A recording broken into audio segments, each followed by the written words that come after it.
Chapter 3. The Panic Room. If the number of people inside the Hollywood Palladium weren't already overwhelming, spectators, beauty pageant contestants, and their mothers, the rare father, children, teenagers, adults, and the elderly, in other words, the general public, there was yet a more perilous presence, the online audience. In truth, this was the most threatening of all. As swift as the crack of Mrs. Coren's gun, still reverberating in the ears of those present, was the speed with which the news ignited across the internet, through live streams, clipped videos, doctored memes, and hashtags ablaze. In mere seconds, Americana had become the face of the century, her enigmatic QR code tattoos on her cheeks and between, her eyes bearing the silent promise of entry into the select world of those who truly rule the planet. The news spread like fire licking dry brush. First came the memes. Miss Lily slipping in vomit, losing her teeth. Mr. Bacon crushing her, vomiting as well. Americana vomiting and losing the head of the pig costume. And then the revelation. Americana unmasked, her bare face exposed with the codes revealed like mystical relics. Then came the frenzy. A sea of people surged within seconds, desperate to touch Americana, to film her, to tear at her skin as if each scrap held the singular chance for social ascension and absolute power. To some, she was a digital saint, a miraculous entity. To others, a winning lottery ticket. And there were still the opportunists, who saw in her nothing more than a springboard for their own channels, their stores, their private fantasies of fame. Outside, locals had begun to crowd the streets, drawn by rumors, flashes, and the sheer desperation to capture any trace of that night.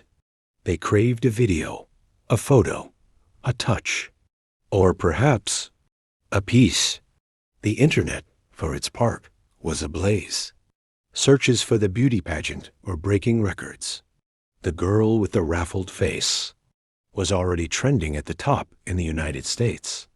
Globally, the world laughed and shared clips under the caption, "Beauty contest plus vomit in California." In California itself, she was now known simply as the girl in the pig costume.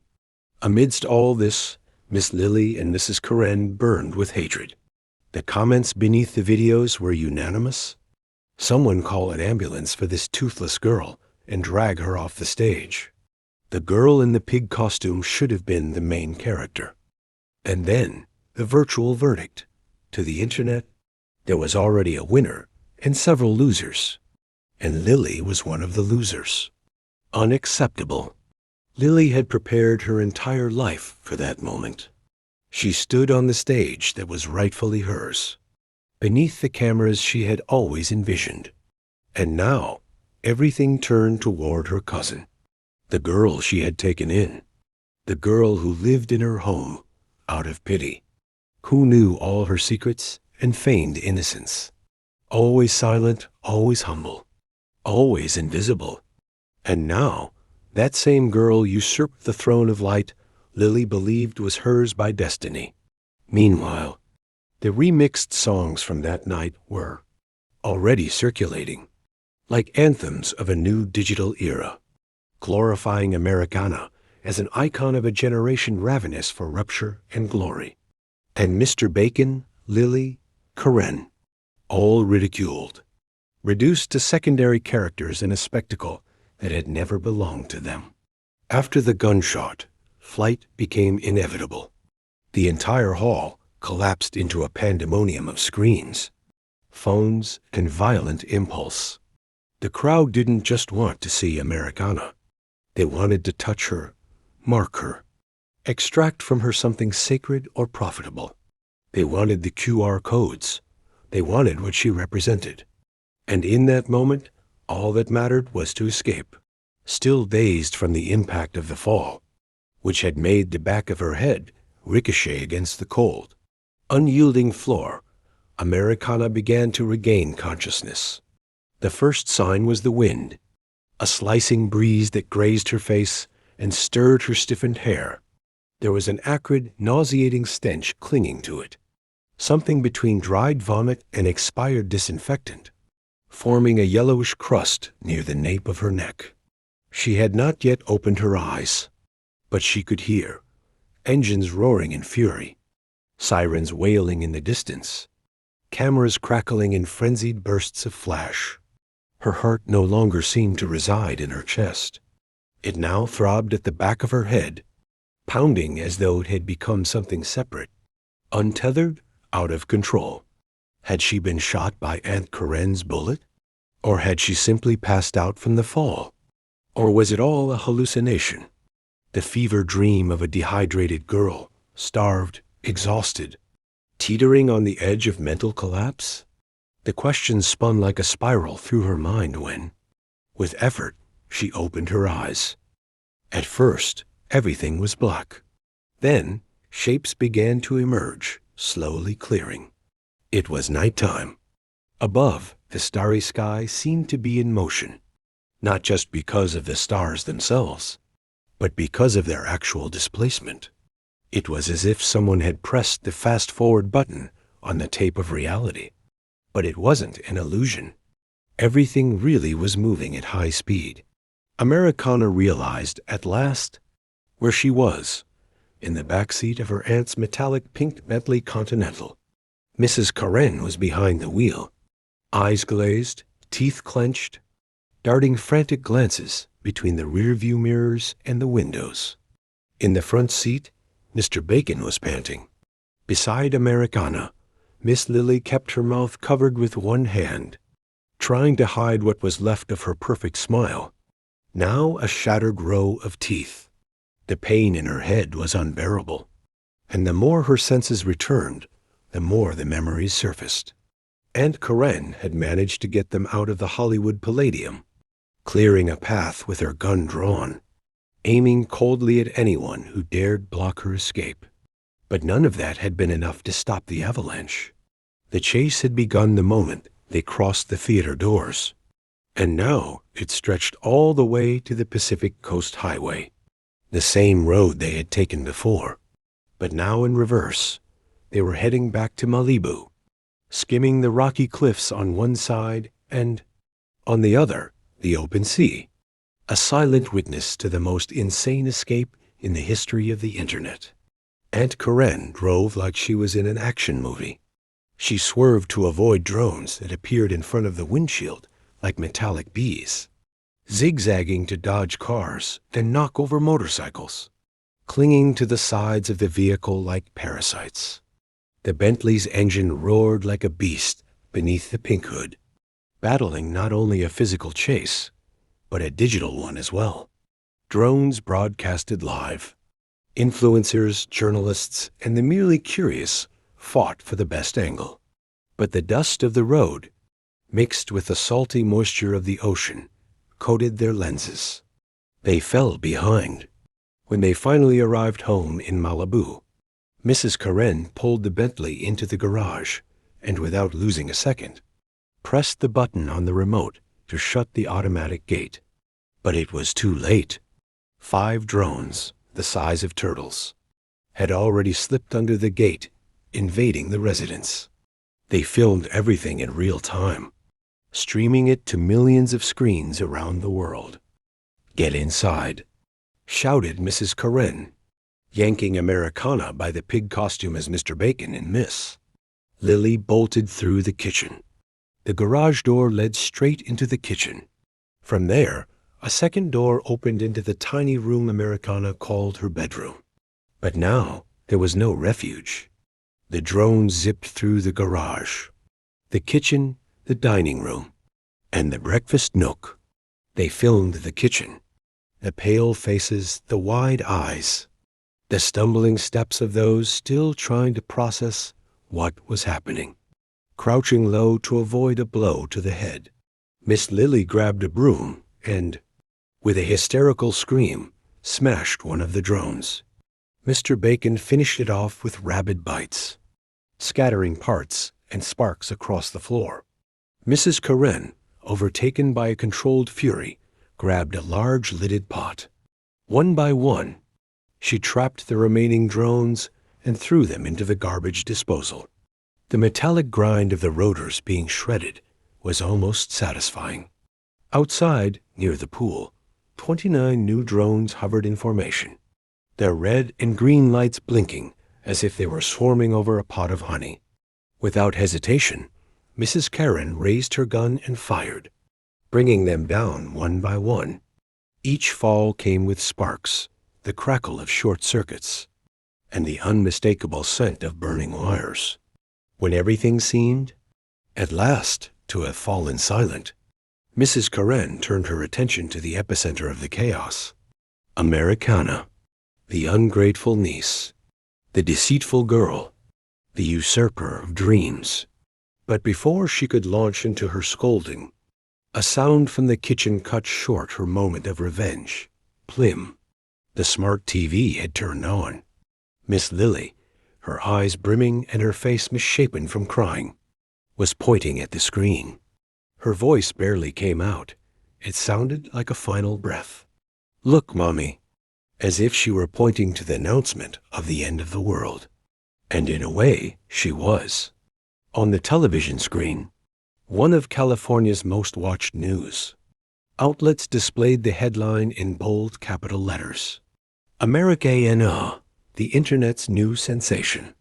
Her face filled the entire screen, with the QR codes perfectly visible. The reporter spoke with excitement.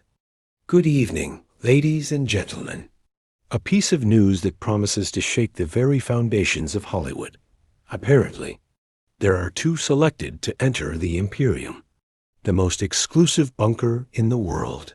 He leaned toward the camera as if confiding a secret. We all know that Miss Marie Carter was announced as the official winner.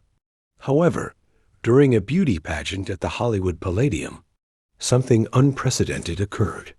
A young woman named Americana, dressed as a pig, displayed on her face the same QR codes that grant access to the global elite. Cut. The reporter now stood in front of an aesthetic clinic in Malibu. "I'm here with Lisa Soap, who claims to be the viral star's best friend." Lisa appeared agitated, striking poses, bouncing slightly, and waving in exaggerated, theatrical fashion. "Oh my God, I seriously can't believe it. Me and Americana?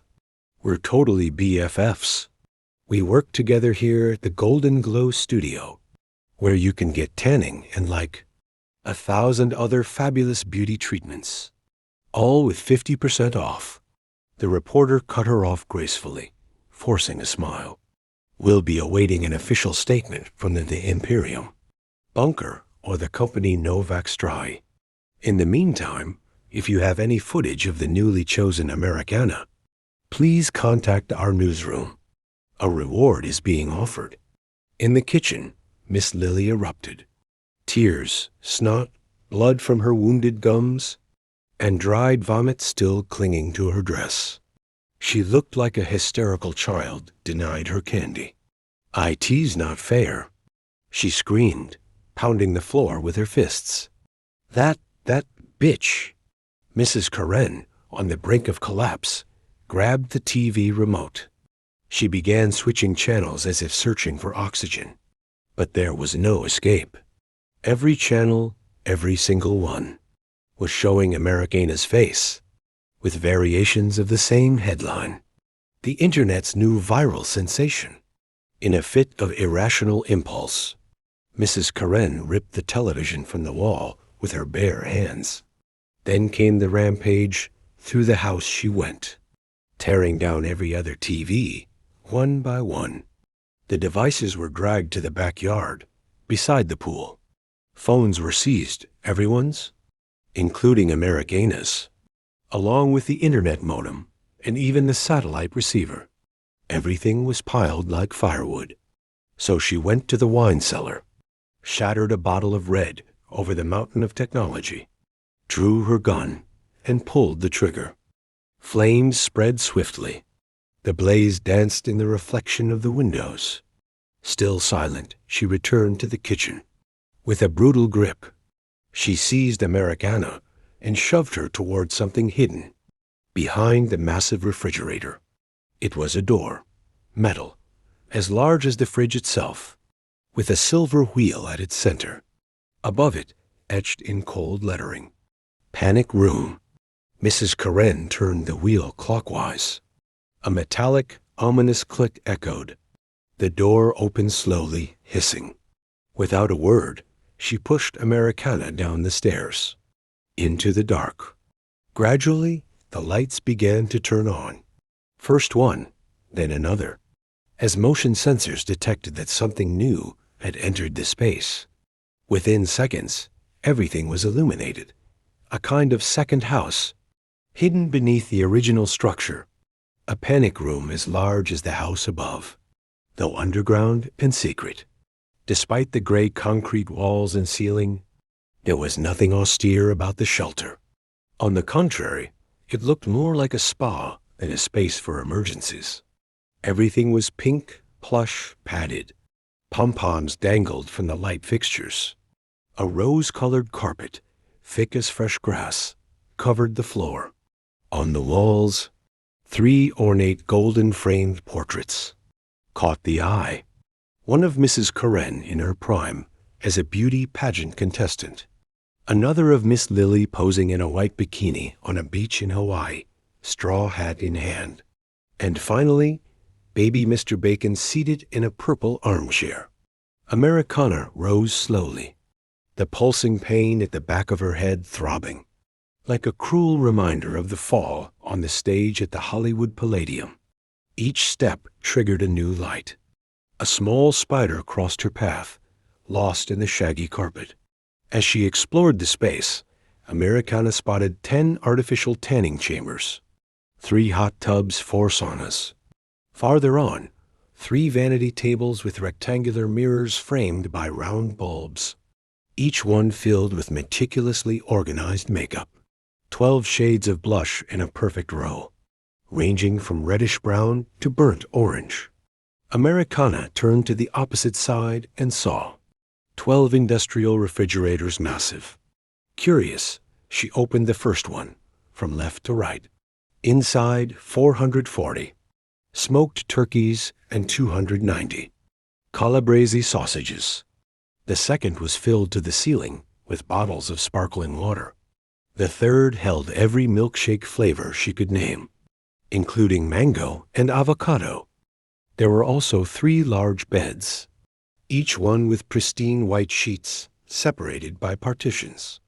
And at the back, 3 double doors with small signs above them, each marked bathroom. A few days ago, Americana might have felt grateful, even privileged, to be thrown into such a place without warning. She could have lived in that pink refuge for years, slept comfortably, eaten well, known peace. But in that moment, none of it mattered. She would trade all that underground comfort for a single chance to know the truth about the mysterious, threatening, and revered the-IMPERIUM bunker. Deep down, Americana was convinced it was all a massive misunderstanding. The real chosen one was Marie Carter. That bizarre being, half human, half cat, must have made a mistake. Maybe the Novak Stry app had glitched. Since that morning, when she'd been woken by Mrs. Karen's screams, no one had given her a chance to explain. No questions, no dialogue. And now, locked down here, Americana watched her life crumble like dust in a runaway domino effect. She hadn't foreseen anything, hadn't planned a thing, and never, under any circumstance, had she tried to take Lily's place. Americana was willing to swear, with all her heart, by her grandparents, that all of it, the sudden fame, the pursuit, the chaos, was nothing but a mistake. And more, if everything had been resolved through dialogue, if Aunt Karen and Miss Lily had, from the very start, been willing to talk, to set their emotions aside, none of this would have happened. In that moment, Americana thought about how many conflicts around the world could be avoided if people simply listened to one another. Guided by that thought, she walked to the center bathroom door and opened it. Automatic lights blinked on, revealing a gleaming restroom. She stepped toward the mirror, and there they were, the damned marks. 3 QR codes tattooed on her face, which had triggered a global effect she couldn't even begin to comprehend. Her reflection had become the symbol of something much greater, something beyond her control. The words of Mrs. Karen and Miss Lily echoed in her mind, that she was ungrateful, a usurper, that the moment belonged to Lily, that they had given her shelter, even if it was just a small room, that thanks to them, she was able to work and send money to her grandparents. And it was for those people that her heart now ached. If none of this had an end, a logical, rational explanation, all her sacrifice would have been for nothing. Staring into the mirror, Americana locked her gaze on the marks. First, the cat with a QR code, then the owl with a QR code, and between her brows, the triangle with an eye inside, also covered by that damned symbol. Tears rolled down her cheeks. She turned on the faucet, soaked a towel, and began scrubbing her face with rage. Scrubbing as if she could peel off her own skin. It wasn't her fault. It was that idiot creature's fault. That stupid app's fault. But in the end, Americana blamed herself. If she had just focused on her job, she never would have downloaded the app. Never would have gotten involved. Never would have pressed download. And none of this would be happening. Americana looked at her reflection in the mirror once more. Her eyes were red, swollen, sunken, a mix of crying, exhaustion, and disbelief. She soaked the towel again, this time with more fury than before, then scrubbed her face with brutal force. She wanted to erase those marks, dissolve them, rip them from her skin. But instead, they seemed even sharper, brighter, more alive, as if feeding on her pain. The bathroom's cold light reflected off the tattooed QR codes as if they were etched with fire and shimmer. The cat, the owl, the eye in the triangle. They didn't just remain. They now seemed to be staring back at her. That's when, with a trembling but resolute voice, Americana whispered, then declared, as a vow, "I'm going to fix this misunderstanding." And in a gesture of pure rage, she hurled the wet towel against the mirror. The impact of the soaked towel made a flat, dry sound. Droplets of water splattered across the sink, trickling slowly down the glass. The reflection warped. Her image, blurred by the drops, became fragmented, as if the mirror itself had refused to keep reflecting that version of her. For a moment, Americana no longer knew what was happening, but she knew what had to be done. The sun was shining over Malibu, casting its golden rays onto the waves that gently broke against the white sand of the beach. For many around there, the day began at 6 in the morning. For others, at 7. For a few, at 8. But for Mrs. Karen, Miss Lily, and Mr. Bacon, the day only truly began when the rest of the world was already having lunch. That morning, however, not even that was possible. After the catastrophic night at the Hollywood Palladium, it would be fair to say they wished it had all been nothing but a nightmare. But to have a nightmare, one must at least fall asleep, and no one in that house had closed their eyes. Not for a single minute. The reason? Her name was Americana. With the uncontrollable spread of news, theories, and rumors surrounding the latest internet sensation, the scene around Mrs. Karen's house had turned into something worthy of a dystopian film. Reporters, journalists, influencers, TikTokers, YouTubers, and all the other species of digital creatures that feed the great beast of the web had camped there en masse. They spread across the front of the house, to the right, to the left, and even around the back. The family was under siege. If the drones from the previous night, shot down by Mrs. Karen, had seemed like solitary bees, the ones that appeared after midnight were an entire hive, a swarm. Drones with pyrotechnic lights, loudspeakers, thermal cameras, holograms. From afar, it looked as though thousands of robotic, genetically modified insects were carrying out a coordinated assault on the Malibu residence. The bullets Mrs. Karen had used meant nothing against this new wave. There were camouflaged drones, drones waving the American flag, drones bearing TV network logos, and even drones shaped like cartoon characters, releasing soap bubbles as they flew over the pool. But nothing, absolutely nothing, surpassed the bulletproof armored drones, or those stamped with NASA seals. Apparently satellite-controlled, the war was lost. The last resort was to cover every window and glass wall with sheets, curtains, and blankets. Not even the panoramic ocean view was spared. Out there, a fleet of yachts and speedboats of every color and nationality floated offshore, waving TV channel flags and promotional banners as if it were some exclusive coverage nautical festival. And then came the helicopters, 7 of them circling above the house like vultures, their rotors scattering the beach sand in all directions, slipping through cracks, covering furniture, turning chaos into scenery. In the living room, Mrs. Karen had dark circles as deep as trenches. Miss Lily, bandaged and grumbling, felt sharp pains in her gums where her front teeth used to be. Mr. Bacon, on the other hand, was the very picture of normalcy. After all, a hungry pig is always a hungry pig. With the sun now high and the hours slipping by, Mr. Bacon, who had finally stopped vomiting, began to show clear signs of hunger. A fierce, cynical, theatrical hunger. Deprived of his usual breakfast, typically served by Americana around noon, he launched into a silent protest. Armed with emotional blackmail, he began devouring Miss Lily's imported European face creams, one by one, tearing off the lids with his teeth. "Momish, give him something.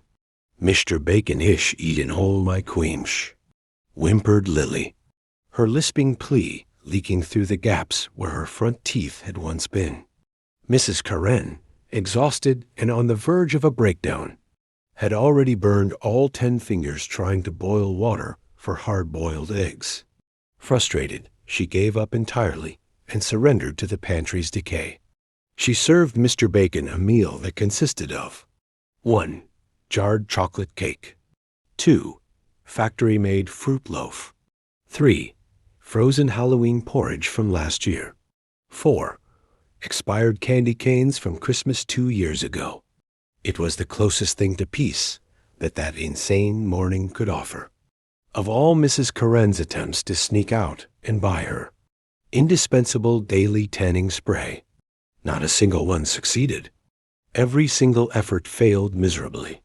All it took was her silhouette appearing in the garage that faced the street, and within seconds, a crowd would materialize as if by magic. Hysterical people, hands trembling with glitter-covered posters of Americana, voices pleading for autographs and selfies, all swarming around her metallic pink Bentley. The delivery alternative proved just as useless. The couriers, upon seeing the army of digital gladiators camped outside the house, would invariably join the frenzy, and what was supposed to be a simple drop-off would morph into yet another opportunity for a stealthy snapshot. There was always a sly click, a phone peeking between fingers, even under the furious gaze of Miss Lily and the desperate screams of a completely unhinged Mrs. Karen, until suddenly the mailman, the same one who delivered to that area every day, decided to challenge the sea of phones, flashes, and hysteria. Without hesitation, he elbowed his way forward, eyes narrowed, like a warrior slicing through a horde of zombies. until he finally reached the front door. With a swift and brutal motion, he punched 3 envelopes through the mail slot. Mr. Bacon, who by then was seriously considering devouring the couch, darted toward the door with ravenous eyes set on the incoming mail. But he was beaten, just barely, by a furious Mrs. Karen, utterly immune to any form of mercy, be it human or animal. Among the 3 crumpled envelopes retrieved from the skirmish, there were 1. An overdue electricity bill. 2. An offer to renew Mrs. Karen's favorite gossip magazine subscription. A gray envelope with cursive blue letters that read, "To the mother of the true star." Those words gleamed before Mrs. Karen's eyes like a ray of clarity. Amid the chaos of social media, at last, someone sensible, someone with their head on straight, had recognized who the true protagonist of this whole story was. 2 words, true star, were enough to convince Mrs. Karen of anything. Regardless of what was written inside that envelope, she was already surrendered, with trembling hands and a heart pounding in her chest. Mrs. Karen broke the seal. Inside, a yellow sheet of paper, written in blue ink and the same flowing cursive, read, "I humbly extend my respect to you, dear Madame. My presence, though distant, carries sincerity and high hopes. Greatness has a face, and I believe I've seen it in your daughter. Over the years, I've discovered many faces, but none quite like Lily's. In her gaze, there is no simplicity. There is only the promise of legend. No stage will resist her. No camera will forget her. Guaranteed. The time is now, and the world is waiting. Trust me to ignite what is already ablaze.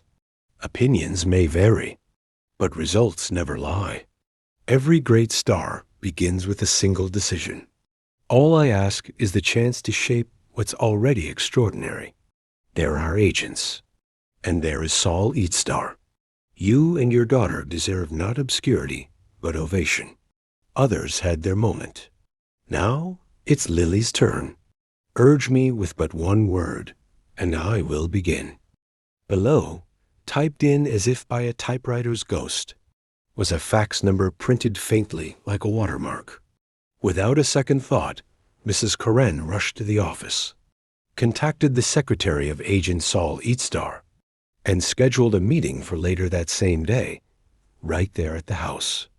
Agent Saul Eatstar looked like a flesh and blood version of rich Uncle Pennybags, the Monopoly tycoon reincarnated straight into a real-life live action, with affected voice and gestures. He spoke in such a drawn-out manner that his words were barely audible beneath the grandeur of his pompous, silvery mustache. "Madame, if I may," he said, taking Mrs. Karen's hand and planting a kiss upon it. Then he turned to Miss Lily, repeating the gesture with a reverent, "Milady?"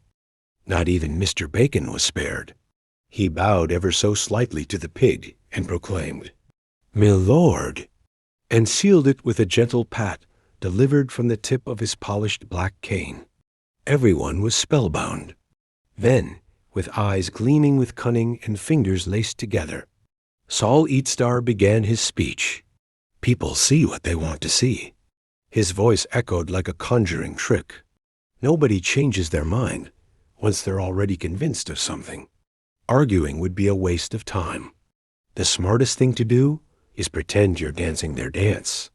Except instead of 1, 2, 3, cha-cha-cha, we'll whisper 3, 2, 1. Hey, hey, hey. And he let out a dry laugh. Without anyone noticing the switch, he added, "Mrs. Karen?" Her eyes half closed and wearing the expression of someone who just heard a riddle in Mandarin, merely nodded in agreement. And thus the plan was set into motion. Americana had just stepped out of the shower. She was wearing one of Miss Lily's bathrobes, the one with a large L wrapped in a pink heart embroidered across the back. In the kitchen of the panic room, She was spreading cheddar sauce over a baguette, beside a generous slice of smoked ham. She was making a sandwich for herself when a metallic snap echoed through the walls. For a moment, her heart jumped. She thought Mr. Bacon had broken in, and that she'd have to dash to the bedroom and lock the door. But within seconds, her senses returned. There was no hiding anything anymore. She had already showered, worn Lily's robe, and now she was eating without permission. Getting caught in the act was only a formality. Ashamed, Americana lowered her gaze, laced her fingers in front of her body, and walked toward the stairs. She was ready to face the consequences, whatever the cost, so long as everything could go back to normal and the misunderstanding could finally be resolved. But to her surprise, it wasn't Mr. Bacon, nor Aunt Corinne, nor Miss Lily. It was a stranger. An eccentric figure was descending the panic room, staircase with a theatricality worthy of a Broadway spectacle. He didn't hold the railing, nor did he glance at the steps. He floated, nearly danced, an entrance that bordered on the magical. Upon reaching the final step, he raised his glossy black cane and struck the handrail with conviction. The metallic sound echoed through the room, as if summoning an audience for a solemn toast. "Hello, my dear," he said, offering a bow. "I am Saul Eatstar, at the service of your aunt, Madame Corinne, and the delightful Milady Lily." But before he could finish his introduction, Americana interrupted him, her voice trembling and her eyes brimming with tears. "Sir, please, let me speak with my aunt and Miss Lily. It was all a mistake, a misunderstanding. I never meant to outshine anyone. I mean, look at me. I could never compete with someone like Lily. I'm just me. And she's Lily. I'm willing to do anything to set things right and make everything go back to normal." Saul Eatstar raised an eyebrow, narrowed his eyes with curiosity, and with a delicate gesture pressed the cold, metallic tip of his cane gently against Americana's lips, silencing her. "My dear young lady," he said, with a deliberately affected tone, "it is most noble of you to acknowledge your missteps. From what I gather, my interaction with you will be far more practical and healthy than I initially expected. Let us face the facts." He stepped forward with resolve, forcing Americana to take 2 steps back. He smoothed his meticulously groomed mustache before continuing. "From what I see, you've already adapted more than expected down here," he remarked, casting a critical glance at the robe she wore and the half-made sandwich on the counter. He gave a subtle shake of disapproval with his head. "Even so, it is clear that you must learn proper hierarchical manners in order to move among the noble elite of the United States." He paused theatrically and concluded, "But let's take it step by step, one foot in front of the other. That lesson will come another time. For now, we must focus on the current step, the grand predicament awaiting us in all 4 corners of this house. Follow me." He turned sharply and began climbing the stairs once more, with the same rhythmic, dancing stride. Americana hurried after him. "Sir, please tell me, where are my aunt and Miss Lily? I need to ask their forgiveness." Without stopping, Saul cast a sidelong glance over his shoulder and pointed the way with his cane. "Your aunt and your cousin are already aware of your remorse. They're getting ready to speak to the public.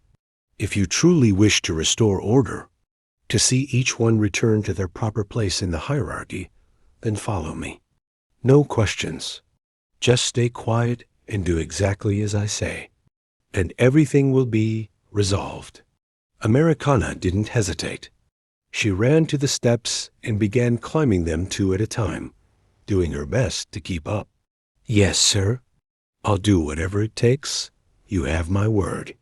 As she climbed, eyes fixed on the steps ahead, she felt a mixture of gratitude and guilt. grateful for the generosity of her aunt and cousin, so kind in their willingness to pretend nothing had happened, and determined to, as Mr. Saul had said, take her rightful place in the hierarchy. Now, on the main floor of the house, Saul Eatstar led Americana to her room. On the bed, carefully laid out, rested a white linen dress, one that belonged to Miss Lily.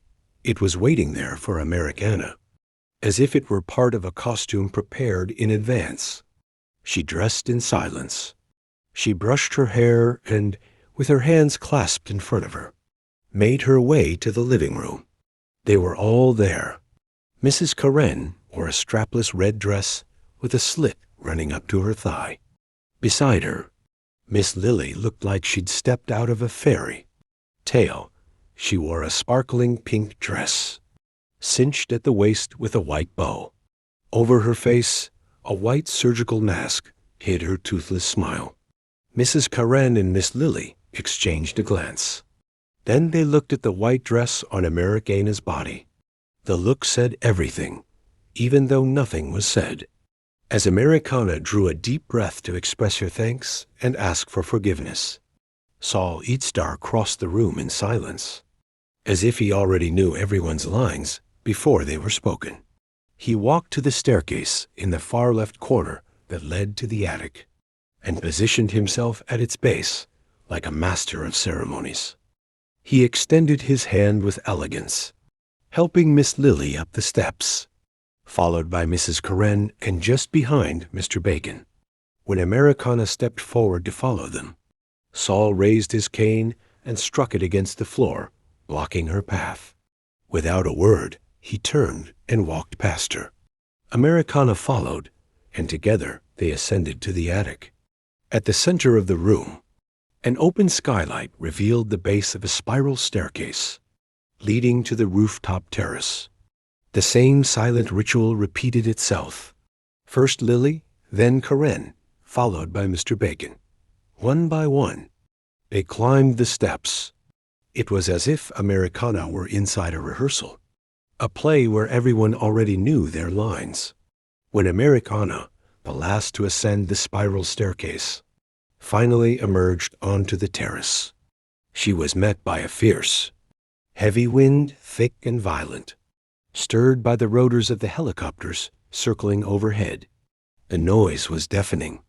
A droning hum filled her ears, a muffled sound, as if an entire ocean of voices were vibrating inside her skull.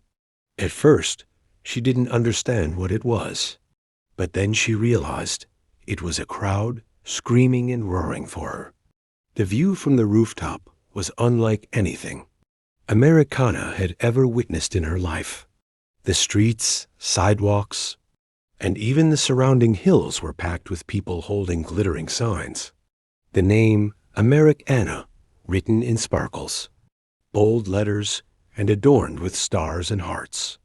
On the sides of the house, where the glass walls faced the ocean, dozens of motorboats, yachts, and sailboats clustered over the water, as if each were a camera ready to capture the next historic image. Americana shivered. There was something deeply unsettling about it all. She was surrounded not just by people, but by expectations, lights, flashes, and noise. It didn't feel like a moment of glory. It felt like a trial. Unlike Americana, Miss Lily walked across the rooftop with ease. She waved with both arms raised, her smile hidden beneath the white mask, yet visible in every movement of her body. She was a newly crowned pageant queen, intoxicated by the applause and energy of the crowd.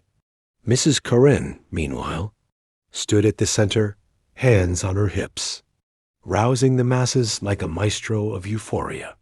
Louder, she urged the crowd. She knew how to command a show, as if she had been born for it. Americana, however, didn't know where to place her feet. She hunched her shoulders, kept her eyes lowered. She had never been the center of attention in her entire life. And now that she finally was, everything felt wrong. The white linen dress clung to her body in the wind. The words of Saul Eatstar echoed in her mind like a stage cue. Just stay quiet. Everything felt unreal. Then, as if by magic, Saul Eatstar pulled a megaphone from inside his own blazer. The gesture felt like part of a magician's act. With a flick of the wrist and a firm voice, he spoke. "Ladies and gentlemen." The crowd slowly began to quiet, as if responding to a hypnotic command. It is with great pleasure that, for the very first time, one time only and exclusively, I present to you the newest global sensations of the Internet. He gave a theatrical bow, arms extended toward Mrs. Karen, Miss Lily, Mr. Bacon, and Americana. The four stood side by side, though with clearly defined positions. Karen stood closest to Lily and Mr. Bacon. Americana lingered slightly behind. In front of them, a sea of cell phones captured every second. Live streams broadcasted across every imaginable platform. The whole world was watching. First and foremost, Saul Eatstar declared with pomp, "I present to you Miss Lily, cousin to Americana, her best friend, her lifelong confidant, and greatest supporter since childhood. It was she who taught Americana how to use the Novak app." The crowd erupted. Screams and applause. The signs read, "We love you, Lily Toothless. You're our star, Miss Toothless. Fan club of the greatest Toothless, Miss Lily." Photos of Miss Lily in old beauty pageants, mixed with snapshots of her Toothless on the Hollywood Palladium stage, covered the posters. Among the crowd, dozens of children, boys, and girls wore costumes with fake teeth, deliberately missing the front ones. A girl, sobbing, screamed at the top of her lungs, "Lily, I did this for you. I love you. You're my biggest inspiration." Then she smiled, revealing a gap where her teeth should have been. She had actually pulled them out. Lily Toothless had just been born as the next phenomenon. Lily froze. Her eyes scanned the posters, the toothless children, the ocean of screams. Disoriented, she looked around for help. That's when Mrs. Karen approached her from behind and whispered, "Princess, it looks like they loved your new smile. I think we should dance to the music. Remember what Mr. Eatstar said? 1, 2, 3. 3, 2, 1. Moments later, Saul Eatstar stepped forward with a grin. "Come now, Lady Lily. Don't be shy. The audience loves you just the way you are. Give them what they came for." Then, encouraged by her mother and her agent, Lily took hold of her dressing, spun gracefully on one leg like a classical ballerina, and delicately removed the white surgical mask that covered her face. And she smiled. Her toothless smile shone out to the world. The response was immediate. The crowd went wild. They screamed in unison, "Lily Toothless! Lily Toothless! Lily Toothless!" The chant ignited Lily, who gave herself over with growing enthusiasm. She blew kisses, waved like a seasoned performer. Eatstar then raised the megaphone once more. "And now, presenting to you, the woman without whom Americana would never have come to the United States. The woman with a heart of gold, who welcomed, loved, and cared like no one else, Madame Karen." The audience erupted. Signs rose like battle flags. "Love like a Karen. Thank you for caring for our Americana. Queen of compassion, Mrs. Karen." Karen struck a pose with her hands on her hips, receiving the applause. She waved, commanding the rooftop with her calculated charisma. And now, presenting, the star of the very first vomit, the cornerstone of the Internet's most beloved family, Mr. Bacon. The crowd roared. As if repeating a magic trick, Eatstar pulled from inside his blazer, this time a calabrese sausage. "Sit," he commanded. "Very good. Now give me your paw. Perfect. You deserve it. Mr. Bacon performed the tricks flawlessly. Saul Eatstar handed him the sausage as a reward.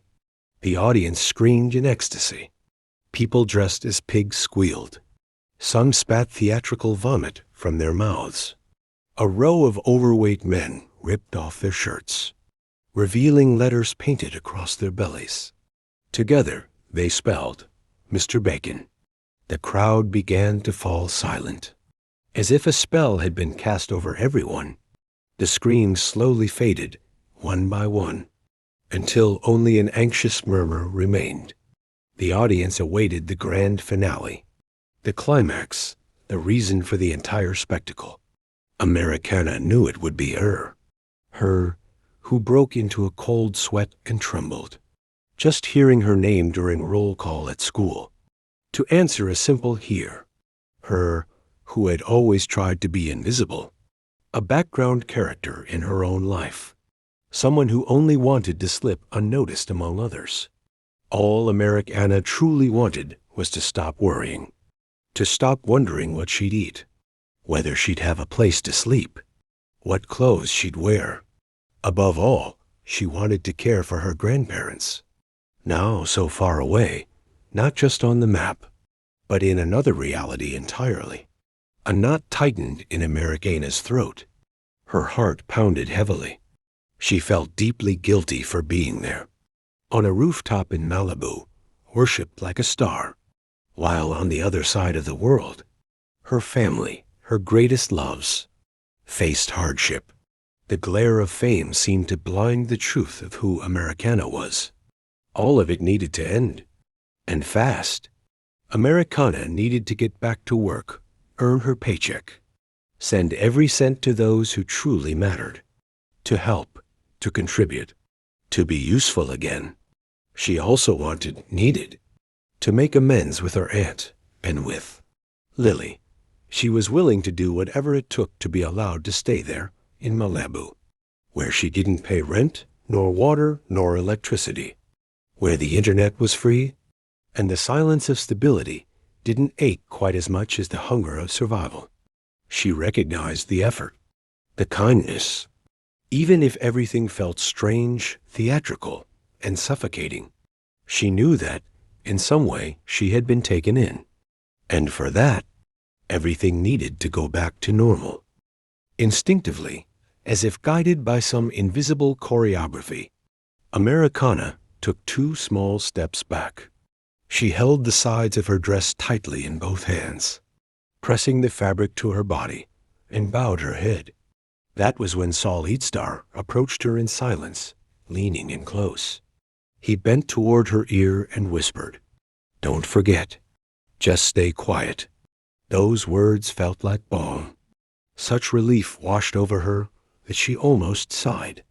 After all, Americana didn't know how to be like Lily. She didn't know how to twirl, or dance, or entertain a crowd. She had no charisma, no presence. All she had was silence. And if all she had to do was remain quiet for things to fall into place, then she would. It was done. Everything would be fine. It felt as if a miracle were just about to happen. All she had to do was not say a single word. Stay quiet, and life would return to normal. The crowd, who until then had been warming up their voices and holding their breath, ready to scream Americana's name with all their might, fell silent. All eyes were fixed on Saul Eatstar, who now stood at the center of the rooftop, megaphone in hand and a gleam of anticipation in his eyes. And now, ladies and gentlemen, boys and girls, in the United States, in America, in the West, in the East, across the globe, the worldwide sensation, phones raised, breaths held, eyes wide. In that moment, it wasn't just Malibu, it was California, it was the world. Everything seemed frozen, the planet itself in absolute silence, waiting to hear a single name.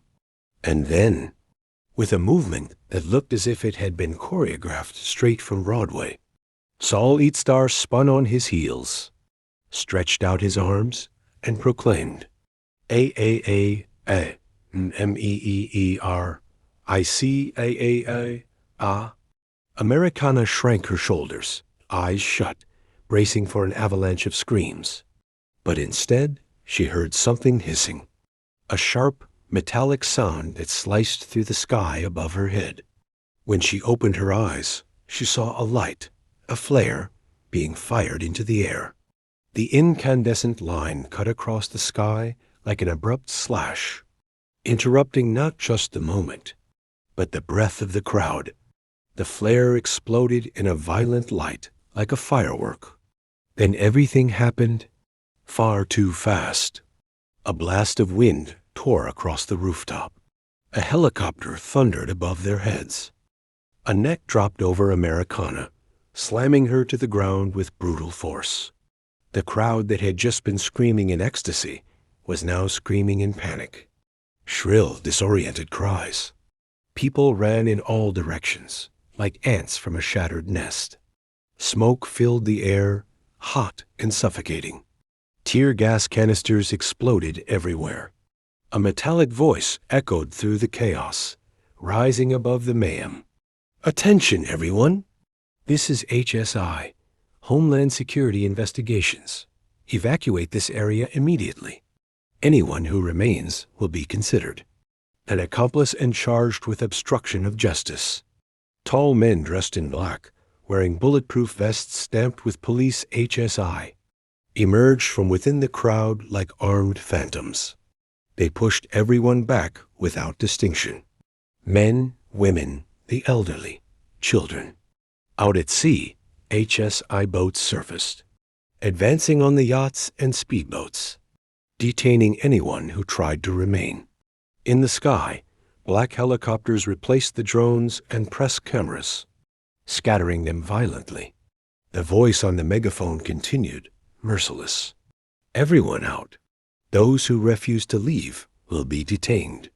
You are obstructing a federal operation." And what had once been an audience in ecstasy was now a fleeing mass of panic. Screams of despair echoed, crying, confusion, batons, drove bodies back with brutality. It was a forced evacuation, a silent massacre. Americana collapsed on the ground, gasped for air, trying to understand. The net entangled her like a captured animal. Out of the corner of her eye, she saw a black helicopter marked Police She, hovering so close to the rooftop it looked ready to land. A metal ladder descended from the aircraft. From it came a tall man, nearly 2 meters, broad shoulders, gray hair, weapon in hand. Black uniform, HSI vest. He moved directly toward Americana. "Stand up with your hands in the air where I can see them," he ordered, voice firm. But Americana was caught in the net, her muscles frozen with fear. Sorry, sir, I can't move," she stammered, her voice choking, trembling. "Do as I say, or I will be forced to use police force." The agent barked, already raising his weapon.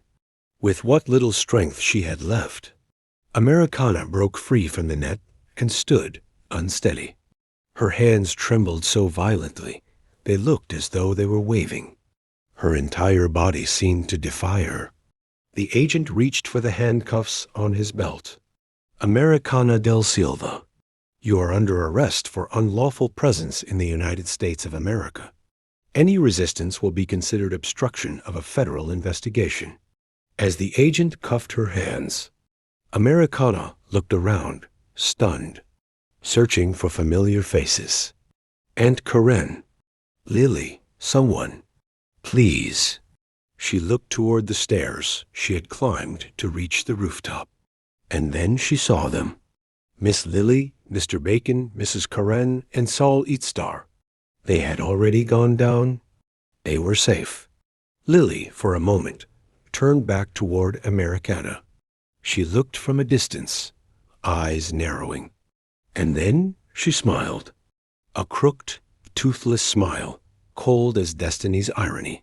Without a word, Lily disappeared down the stairs. while Americana was taken away by the HSI agents.